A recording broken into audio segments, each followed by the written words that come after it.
আসসালামু আলাইকুম everyone. Varsity senior ma'am গল্পের ৮ নম্বর পার্ট। তো চলো বেশি কথা না কইয়া গল্প শুরু করা যাক। সকালবেলা ঘুম থেকে উঠে দেখি ছাদের এক কোনায় রিয়া ম্যাডাম দাঁড়িয়ে আছে। তাড়াতাড়ি বিছানা থেকে উঠে কোনো মতে চোখে মুখে একটু পানি দিয়ে দৌড়ে নিচে গেলাম। কফি বানিয়ে আবার ছাদে গেলাম। রিয়া ম্যাডামের সামনে কফির মগটা রেখে আমি চুপচাপ এক কোনায় দাঁড়িয়ে আছি। রিয়া ম্যাডাম কফিতে চুমুক দিয়ে বলল, আজকের আবহাওয়া খুব ভালো। ভিতর থেকে কেমন যেন আলাদা একটা ফিলিংস কাজ করছে। আমি ওনার কথা শুনে কোনো উত্তর দিলাম না বলে উনি আবার বলল, কি হলো, মুখে কোনো কথা নাই? তাও আমি কোনো কথা বলছি না। রিয়া ম্যাডাম আমার চুপ থাকা দেখে আমার গালে ঠাস করে একটা চড় দিয়ে বলল, ফকিন্নির বাচ্চা, ভাব হয়েছে না ইদানিং তোর খুব? আমি গালে হাত দিয়ে বোবার মতো দাঁড়িয়ে আছি। ছাদের দরজার কাছ থেকে আওয়াজ আসলো, আজকে অন্তত ওকে না মারলেই পারতেন। আজকে ও দেশ ছেড়ে চলে যাবে, আর আপনি সকাল সকাল ওর মন খারাপ করে দিলেন ম্যাডাম। মিমি এই কথাগুলো বলে একটা টিফিন বক্স হাতে করে আমার সামনে আসলো। এসে বলল, ম্যাডাম আমি ওর সাথে কিছুক্ষণ কথা বলে চলে যাব, প্লিজ আমাকে বিরক্ত করবেন না। মিমি আমার গালে হাত রেখে বলল, বেশি ব্যথা পেয়েছো কি? আমি মিমির হাত ছড়িয়ে বললাম, এখানে কেন আসছো? নাকি দেখতে এসেছো আমি কতটা কষ্টে আছি? মিমি বলল, নিচে বসেন একটু। মিমি আমাকে টেনে নিয়ে নিচে বসিয়ে সরাসরি বলল, ম্যাডাম তো আপনাকে ডিভোর্স দিয়ে দিবে, আপনি কি আবার আমাকে বিয়ে করবেন? আমি বললাম, একা একা অপমান করে আপত্তি মেটে না, এখন চাও সবাই মিলে আমাকে অপমান করতে, তাই তো? মিমি বলল, বিশ্বাস করেন আমি সত্যি কথা বলছি। আমি বললাম, তা এতদিন পর আমার কাছে কি চাই? মিমি বলল, রাসেলের সাথে আমার বিয়ে ঠিক হয়েছে। আমি বললাম, ভালো তো, বিয়ে করে নাও। মিমি বলল, আমাকে ছাড়া আপনি ভালো থাকতে পারবেন? আমি বললাম, সেটা আমি তোমাকে বলতে রাজি নই। আর আমার মতো খারাপ একটা ছেলের কাছে কি চাই তোমার? মিমি বলল, আমাকে ভালোবাসেন আপনি? আমি বললাম, জানি না। মিমি খপ করে আমার হাত ধরে বলল, আমার চোখের দিকে তাকিয়ে বলেন, আমাকে আপনি ভালোবাসেন? যদি একবার বলেন তাহলে আমি আবার আপনার কাছে ফিরে আসব। আমি বললাম, আগে এক সময় তোমার উপর আমার মায়া ছিল, এখন তেমন নেই, এটা বলতে পারি। এখন আমি আর তোমাকে ভালোবাসি না, আমি একা আছি, একাই বেস্ট। আমার এই কথা শুনেই মিমি কান্না করতে লাগলো। আমি আমার হাত ছড়িয়ে বললাম, যেই জিনিসটা হবার নয় তা কখনোই হবে না। ভালো কাউকে বিয়ে করে সুখে সংসার করো। মিমি বলল, আমার সাথে একটা রাত কাটাবেন? আমি বললাম, ছিছি, এসব কি বলছো তুমি? মিমি বলল, রাত থাকতে হবে না, 1 ঘন্টা শুধু। আমি আবার রেগে বললাম, পাগল হয়েছো তুমি? এসব কি উল্টাপাল্টা কথা বলছো? মিমি কান্না করতে করতে বলল, কি করব বলেন? যাকে পাওয়ার জন্য নিজের জীবনের হাসি খুশি বিলিয়ে দিলাম, আর আজকে তার থেকে দূরে সরে যাচ্ছি। প্লিজ শুধু 1 ঘন্টার জন্য আপনি আমার হয়ে যান। মানুষ জিজ্ঞেস করলে এইটুকু তো বলতে পারবো যে আমি আমার ভালোবাসার মানুষটাকে 1 ঘন্টার জন্য কাছে পেয়েছিলাম। আমি বললাম, চলে যাও এখান থেকে। মিমি বলল, আমাকে এভাবে বিদায় করে দিবেন না। আমি বললাম, দেখো, আমি এখন অন্য কারো সম্পদ। হতে পারে আমার বউ আমাকে স্বামীর মর্যাদা দেয় নাই, তো কি হয়েছে? তাই বলে কি আমি অন্য মেয়ের হাত ধরে বসে থাকবো? মিমি ওর চোখের পানি মুছে আমার দিকে তাকিয়ে বলল, জানেন, কাউকে কখনো বেশি ভালোবাসতে নেই, আপনার কোনো দোষ নেই। সেদিন কেন আমি আপনাকে বিশ্বাস করি নাই? আমি এতটা বোকা কিভাবে হতে পারলাম? অনেক্স হচ্ছে সবচেয়ে বিশ্বস্ত বুকমেকার, যা পিএইচডি এবং সিরিয়া অ্যাপের অফিসিয়াল পার্টনার। আর আপনারা তো জানেন ফিফা ওয়ার্ল্ড কাপ শুরু হয়ে গিয়েছে, আর এটাই হতে পারে সবচেয়ে বড় সুযোগ আপনার প্রিয় দলকে সমর্থন করার। এই অ্যাপসে আপনি cricket, football, tennis live match দেখতে এবং তাদের স্কোর ভবিষ্যৎবাণী করে সহজেই অর্থ উপার্জন করতে পারবেন। সেই সাথে BMW গাড়ি, আইফোন, ল্যাপটপ এবং আরো অনেক নগদ পুরস্কার জেতারও সুযোগ রয়েছে। এই অ্যাপটিতে আপনি crush crystal, under and over 21 ইত্যাদি গেম খেলে সহজেই আয় করতে পারবেন। আপনি বিকাশ, নগদ, রকেট, ব্যাংক, ক্রিপ্টো, পেপাল এবং অন্যান্য সহজ পদ্ধতির মাধ্যমে সহজেই আপনার জেতা টাকা তুলতে পারবেন। এখানে আপনি 24 ঘন্টা 7 দিন গ্রাহক সহায়তা পাবেন। তাই এখনই গুগলে অনেক সার্চ করে প্রথম ওয়েবসাইটে গিয়ে রেজিস্ট্রেশন করুন। আর হ্যাঁ, রেজিস্ট্রেশনের সময় আমার প্রোমো কোড VOTO7 ব্যবহার করে প্রথমবার ডিপোজিটে 20,000 টাকা পর্যন্ত পান। আমি বললাম, তোমার এইসব ইমোশনাল কথা শুনতে আমার একটুও ভালো লাগছে না। মিমি বলল, যাকে ভালো লাগে না তার কথাগুলো কিভাবে ভালো লাগবে? আপনি দেশ ছেড়ে চলে যাওয়ার পর কয়েকটা লাইন খুব মনে পড়ছে আমার। শান্তিতে ঘুমাইও পাখি, আর হবে না দেখা, পথের কাঁটা তুলাইয়া নিলাম, রাস্তা তোমার ফাঁকা, যে যাই বলুক, দেখিও তোমার দিন, লিখে রেখো আমার কথা, মনে পড়বেই তোমার একদিন। মিমি আমাকে জড়িয়ে ধরে কান্না করতে করতে এইসব বলছে। আমি আর পারছি না নিজের চোখের পানি আটকে রাখতে। হাত দিয়ে আড়ালে চোখের পানি মুছে মিমিকে ছেড়ে দাঁড়িয়ে বললাম, আমার এখন কিছু আর শুনতে ভালো লাগছে না। মিমি বলল, আপনার জন্য নিজ হাতে খাবার রান্না করে নিয়ে আসছি, জানি না আর দেখা হবে কিনা। আমি বললাম, এখন আমার খাওয়ার মুড নেই। মিমি অসহায়ের মতো আমার মুখের দিকে তাকিয়ে আছে, না খেলেও খুব কষ্ট পাবে। আমি পা ভাঁজ করে নিচে বসলাম। মিমি খাবার বেড়ে নিজ হাতে আমাকে খাওয়াতে লাগলো। অল্প একটু খেয়ে বললাম, হঠাৎ আমার উপর এত দরদ? তুমি না বললে আমি মেয়েদের রুমে নিয়ে যাই, আরো কত কি। মিমি মাথা নিচু করে বলল, সবকিছু রাসেলের কথা শুনে বিশ্বাস করছিলাম, কিন্তু খোঁজখবর নিয়ে দেখি সবকিছু মিথ্যা ছিল। যখন সময় ছিল তখন আমি আপনাকে বিশ্বাস করি নাই, আর এখন? আমি মিমির মাথায় হাত দিয়ে বললাম, ম্যাডাম, ডিভোর্স দেওয়ার পর নিঃসঙ্গ একা জীবন পরিচালনা করব, কাউকে দরকার নেই আমার। তুমি ভালো কোনো ছেলে দেখে বিয়ে করে নাও। মিমি বলল, আমি শুধু আপনাকে ভালোবাসি, প্লিজ আমাকে ফিরিয়ে দিবেন না। আমি বললাম, যেটা কখনো হবার নয় সেটা কখনোই হবে না। মিমি সাথে সাথে আমার পায়ের উপর পড়ে বলল, প্লিজ আপনার কাছে আমি একটু। মিমিকে টেনে তুলে আর কিছু বলতে না দিয়ে জড়িয়ে ধরে বললাম, ভালোবাসি তোমাকে ঠিক আছে, কিন্তু এটা এখন কালো ছায়ার আড়ালে ঢেকে অন্ধকার হয়ে গেছে। মিমি শুধু কান্না করছে, কিছু বলছে না। ধীরে ধীরে ওকে ছাড়িয়ে বললাম, যাও এখান থেকে, আর হয়তো কখনো আমাদের দেখা হবে না। মিমি মাথা থেকে কি জানি একটা বের করে ওর হাতে একটা টান দিল। আমার হাত ধরে আমার হাতেও একটা টান দিল। হাত থেকে রক্ত নিচে গড়িয়ে পড়ছে। এটা দেখে আমি মিমিকে যেই কিছু বলবো, তখন মিমি ওর রক্তমাখা হাত আমার রক্তমাখা হাতের সাথে মিশিয়ে বলল, আপনার হাতের রক্তের রং লাল, আমারও তো লাল। এখানে তো কোথাও লেখা নেই আমি আপনাকে পাবো না, তাহলে আপনি কেন নিজের শরীরের সাথে বেইমানি করছেন? আপনি আমার কসম খেয়ে বলেন যে আমাকে ছাড়া আপনি ভালো থাকতে পারবেন। মিমিকে দেখে আর নিজেকে কন্ট্রোল করতে পারছি না। যাকে এতটা ভালোবাসি সে আমার একটু ভালোবাসা পাওয়ার জন্য কত কিছু করছে। আমার মতো ছেলের সাথে ওর লাইফটা জড়াতে চাইছি না। আমার এই এক জীবনে কি বা আছে? না আছে বাবা মা, না আছে পরিবার। টাকা না থাকলে ভালোবাসা নাকি জানালা দিয়ে পালিয়ে যায়। মিমিকে এখান থেকে বিদায় করার জন্য বললাম, যদি তুমি এখন এখান থেকে না যাও তাহলে আমি এই ছাদ থেকে লাফ দিয়ে নিজেই নিজে আত্মহত্যা করব। অন্তত আজকের দিনটা আমাকে একা থাকতে দাও। মিমি নিজের গালে নিজে চড় দিচ্ছে আর বলছে, এতটা বোকা কেন মিমি তুই, যার জন্য এত কিছু করলি, আজকে সে চোখের সামনে পর হয়ে গেল। তোর এই কপালে সুখ লেখা নেই রে মিমি। আমি মিমির হাত ধরে বললাম, দেখো। মিমি আমার রক্তমাখা হাতটা দেখেও শরীর থেকে উন্না ছিঁড়ে আমার হাত বেঁধে দিয়ে বলল, কখনো কাউকে একটু মন থেকে ভালোবেসে দেখিয়েন, তার জন্য একবার কেন 1000 বার মরলেও কোনো আফসোস থাকবে না। তবে আমি শুধু একাই আপনাকে ভালোবেসে গেলাম। এক সময় ভালোবাসা কি জিনিস এটা জানতাম না, আর এখন আপনাকে ভালোবেসে সবকিছু হারিয়ে আমি হতবাগা হয়ে গেছি। আমি কোনো কথা বলছি না দেখে মিমি বলল, আচ্ছা ঠিক আছে, চিন্তা করবেন না, আমি চলে যাব।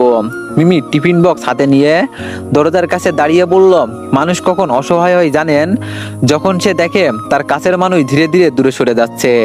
অনেক ছেলের প্রপোজাল পেয়েছিলাম, ওদের থেকে যদি একটা রেখে দিতাম তাহলে আজকে আর আপনার জন্য আমাকে কান্না করতে হতো না।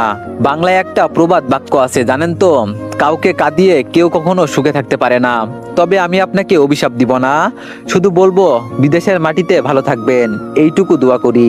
মিমি টিফিন বক্স নিচে রেখে আমার কাছে হেঁটে এসে বলল, কোনোভাবে কি আমাকে রাখা যায় না? আপনি আরেকটা বিয়ে করে নিন, আমি সতীনের সংসার করতে পর্যন্ত রাজি আছি। আমি বললাম, আমাকে মুক্তি দাও প্লিজ, আমি আর নিতে পারছি না। মিমি আমার এই কথা শুনে এক সেকেন্ডও দাঁড়াই নাই, কান্না করতে করতে দৌড়ে চলে গেল। মিমি যেতেই আমি নিচে বসে কান্না করতে লাগলাম। যাকে আমি এতটা ভালোবাসি তাকেই ফিরিয়ে দিলাম। খুব করে ওকে আটকাতে চেয়েছিলাম, কিন্তু আমার সাথে থাকলে ওর জীবন নষ্ট হয়ে যেত। আমার মতো এতিম একটা ছেলের সাথে কে বা সংসার করবে? হঠাৎ আমার মাথার পাশে কাউকে দাঁড়িয়ে থাকতে দেখলাম। উপরে তাকিয়ে দেখি রিয়া ম্যাডাম। ও, উনি তো এতক্ষণ এখানেই দাঁড়িয়ে সবকিছু শুনছিলেন। আমি চোখের পানি মুছে দাঁড়িয়ে বললাম, আর কিছু কি লাগবে আপনার? রিয়া ম্যাডাম বলল, তুমি আজকে দেশ ছেড়ে চলে যাবে, আমাকে একবার বলবে না? আমার সাথে কথা বলো না ঠিক আছে, কিন্তু এইটুকু তো বলতে পারতে নাকি? আমি বললাম, বাদ দেন এগুলো, আমার নিজস্ব বিষয়। রিয়া ম্যাডাম বলল, আচ্ছা আজকে এই একদিনের জন্য আমি তোমাকে একটা সারপ্রাইজ দিব ম্যাডাম হিসাবে না, আমার উপর তোমার যেই অধিকার আছে সেইটুকু, তবে শুধু আজকের এই দিনটা, এরপর আমার সাথে তোমার সব সম্পর্ক নষ্ট হয়ে যাবে। আমি বললাম, দরকার নেই ম্যাডাম, আমার কিচ্ছু লাগবে না। রিয়া ম্যাডাম হাসি দিয়ে বলল, একদিনের জন্য শুধু আমি তোমার বউ হব, হাত পর্যন্ত ধরতে পারবে, বেশি কিছু না। আমি বললাম, আগলা মায়া বাড়িয়ে লাভ আছে ম্যাডাম, যেটা কখনো হবার নয় তা হবে না। রিয়া ম্যাডাম বলল, কান্না করছো মনে হচ্ছে। আমি বললাম, কান্না করতে চাই না ম্যাডাম, ওকে ফিরিয়ে দিয়েছি শুধু যাতে ও ভালো থাকে, আমার এই জীবনের কোনো মানে নাই।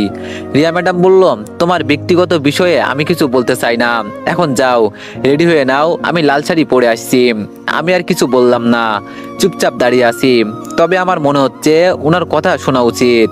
আজকে রাত তো চলেই যাব, যাই ওনার সাথে সময়টা একটু এনজয় করি, মনের কষ্টগুলো দূর করি। আমি আমার রুমে গিয়ে দেখি বিছানায় একটা পাঞ্জাবি রাখা আছে, হয়তো রিয়া ম্যাডাম রেখে গেছে। পাঞ্জাবি পরে রেডি হয়ে নিচে গিয়ে দেখি রিয়া ম্যাডাম কালো বোরকা আর মুখে নিকাব পরেছে। আমাকে দেখে বলল, আচ্ছা তুমি, ভাবছিলাম শাড়ি পরে বের হব, কিন্তু তোমার সাথে বাইরে কেউ দেখলে। আমি বললাম, থাক ম্যাডাম, আর বলতে হবে না, সবকিছু আমি বুঝেছি। রিয়ার বোন বলল, আপু তাহলে তুই কি অবশেষে এই পিচ্চি ছেলেটাকে মেনে নিলি? রিয়া ওর বোনকে ধমক দিয়ে বলল, চুপ কর, ফালতু কথা বলবি না। বাসা থেকে বের হতেই রিয়া এগিয়ে এসে আমার ডান হাত জড়িয়ে ধরে বলল, এখন মনের আশা পূরণ হয়েছে তো আপনার? রিয়া ম্যাডামের হাতের ছোঁয়ায় যেন আমি পাগল হয়ে গেলাম। হঠাৎ করে ওনার হাতের ছোঁয়ায় শরীরে আলাদা একটা ফিলিংস কাজ করছে। মনে মনে বললাম, যদি বাস্তব জীবনে আপনি আমার বউ হয়ে যেতেন তাহলে কতই না ভালো হতো। রিয়া ম্যাডাম একটা রিক্সা ডেকে বলল, যেখানে আমরা ফুচকা খেতে যেতাম, চলো আজকে বরং সেখানেই যাই। রিয়া ম্যাডাম বোরকার কারণে রিক্সায় উঠতে পারছে না। আমি আবার মনে মনে চিন্তা করলাম, উনি একদিনের জন্য আমার বউ, তাহলে আমি কেন হাত গুটিয়ে বসে আছি? আমি ওনাকে টান দিয়ে কোলে তুলে রিক্সার উপরে বসালাম। রিয়া ম্যাডাম অবাক হয়ে আমার দিকে তাকিয়ে আছে, কিছু বলছে না। আমি ওনার পাশে বসে বললাম, যাও মামা। আমি রিয়া ম্যাডামের এক হাত ধরে বললাম, হাত ধরার অনুমতি আছে, তাহলে আমি কেন বসে আছি? রিয়া ম্যাডাম বলল, বেশি হয়ে যাচ্ছে না? আমি বললাম, কি বেশি হয়ে যাচ্ছে? আপনি তো অনুমতি দিয়েছেন। তবে ম্যাডাম একটা কথা বলি, আপনি চাইলেও যে কারোর সাথে নিজেকে কখনো মানিয়ে নিতে পারবেন না। এতদিন আমি আপনার বাসায় থেকে যেটুকু বুঝলাম যে। রিয়া ম্যাডাম বলল, বাদ দাও ওইসব কথা, পিক তুলবে না। আমি বললাম, পিক তুলেই বা কি করব বলেন, আমি আপনার মুখ তো ঢাকা। রিয়া ম্যাডাম বলল, আমি তোমার বউ, তুমি চাইলে জোর করে। আমি বললাম, ম্যাডাম খারাপ হতে পারি, তবে নষ্ট না, ভুলবশত একটা ঘটনা ঘটে গেছে, আর এর ফয়দা আমি নিব। সুযোগ যদি নিতাম তাহলে নিজের ভুলগুলো সংশোধন করার জন্য আপনার বাসায় এইসব কাজ করতাম না। আমার কথা শুনে রিয়া ম্যাডাম কোনো উত্তর দিলেন না। ফুচকার দোকানের সামনে গিয়ে দেখি রাসেল আগে থেকেই ওর বন্ধুদের নিয়ে আড্ডা দিচ্ছে। আজকে আমি দেশ ছেড়ে চলে যাব, এজন্য আমি কারোর সাথে কোনো ঝামেলা করতে চাই না। আস্তে করে বললাম, ম্যাডাম আমি এখানে কোনো ঝামেলায় জড়াতে চাইছি না, অন্তত আজকের এই দিনটা। রিয়া ম্যাডাম সাথে সাথে আমার হাত ধরে বলছিলাম কি, আজকের এই দিনে আমি তোমার বউ, বউ যেহেতু হয়েছি এজন্য আমি আমার কর্তব্য পালন করব, চিন্তা করো না। রাসেল তো আমাকে আগেই চিনে ফেললো।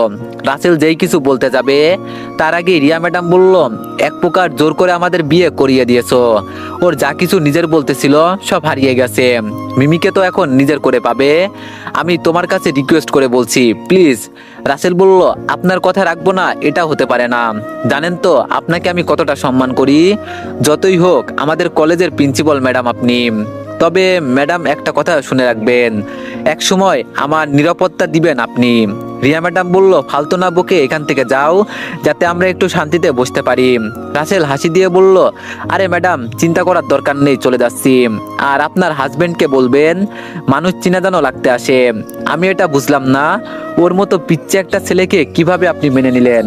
রিয়া ম্যাডাম বলল, রাসেল তোমাকে যেতে বলছি আমি। রাসেল আর কোনো কিছু না বলে চলে গেল। রিয়া ম্যাডাম একটা চেয়ার টেনে আমার সামনে দিয়ে বলল, বসো এখানে। আমি বললাম, ম্যাডাম চলেন বাসায় যাই, কি হবে এখানে থেকে? রিয়া ম্যাডাম বলল, তুমি কি আসলেই আনরোমান্টিক?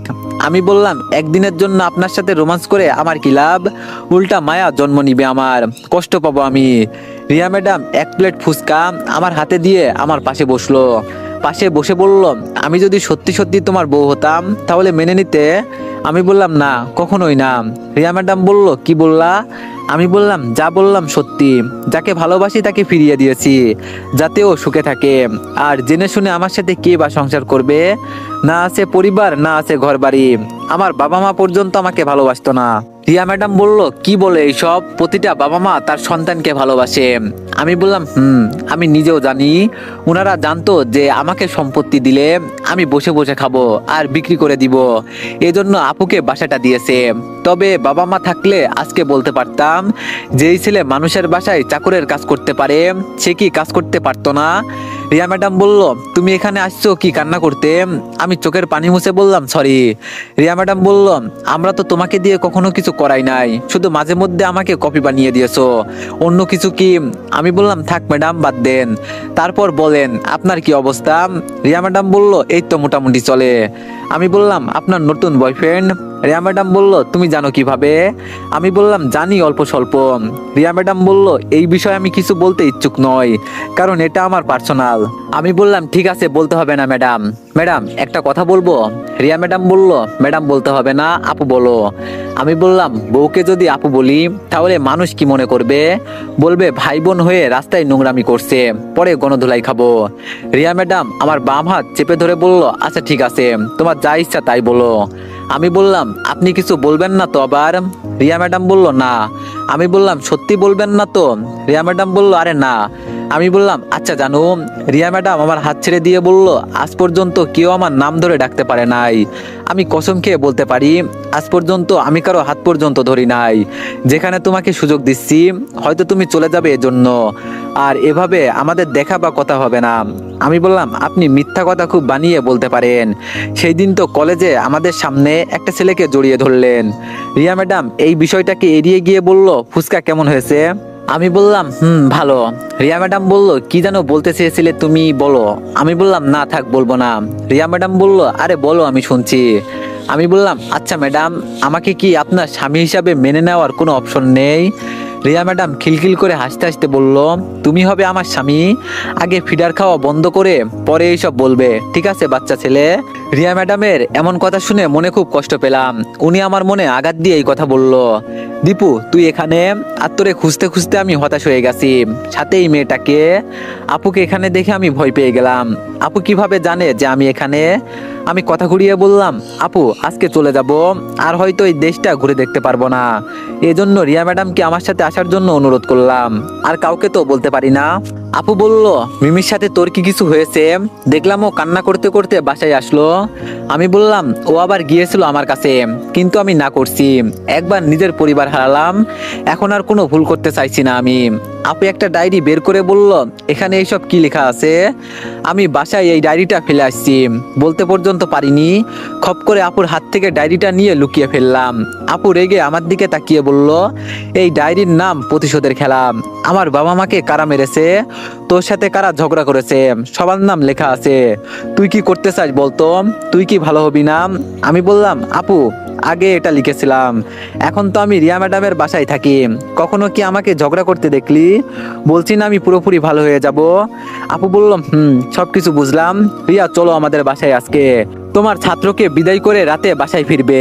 রিয়া ম্যাডাম বলল, যাওয়া যায়, কিন্তু যার জন্য যাব সে তো কিছু বলছে না।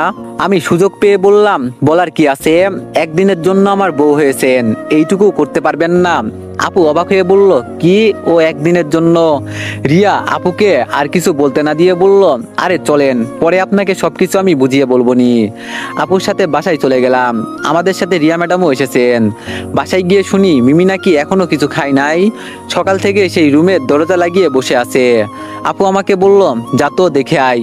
রিয়া ম্যাডাম সাথে সাথে আমার হাত ধরে বলল, সাবধান, অচেনা কোনো মেয়ের কাছে যাবে না, মনে আছে তো? আমি একদিনের জন্য তোমার বউ, সো আমি যা বলবো তাই করবে। আমি হাসি দিয়ে বললাম, এখানে কিছু করার নেই আমার আপু, আমার বউ যেহেতু বলছে। আপু রাগ দেখিয়ে বলল, তোরা দুজনের মাথায় ভূত চেপেছে বুঝছি, সেই কখন থেকে একদিন একদিন করছিস। 1000 বছর যদি কেউ কাউকে ভালোবাসে, সেই দিনগুলো মনে থাকে না, অথচ আমরা একদিন যদি স্পেশাল কিছু করি সেটা 1000 বছর মনে থাকে। সারা বছরের সুখ চিরস্থায়ী থাকে না, কিন্তু একদিনের সুখ মাঝে মাঝে মনের ভিতরে চিরস্থায়ী হয়ে থাকে। শোন ভাই আমার, আবেগ দিয়ে দুনিয়া চলে না। এখনো তো পিচ্ছি, এত বুঝ হয় নাই, আগে বড় হ। আচ্ছা থাক তোরা, আমি দেখি মিমির কোনো একটা ব্যবস্থা করতে পারি কিনা। আবার তো দুলাভাই বাসায় নেই। আপু হেঁটে রুমে চলে গেল।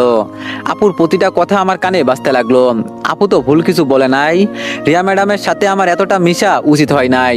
উনি তো আমার সাথে ঘুরে মজা নিবে, কিন্তু কোনো এক কারণে আমার মনে মায়া জন্ম নিলে তখন আমার কি হবে? রিয়া ম্যাডাম আমার হাত টেনে বলল, আরে তোমার আপু কি না কি বলেছে তাই নিয়ে পড়ে আসো, চলো আমরা দুজন মিলে আজকে নুডলস রান্না করি।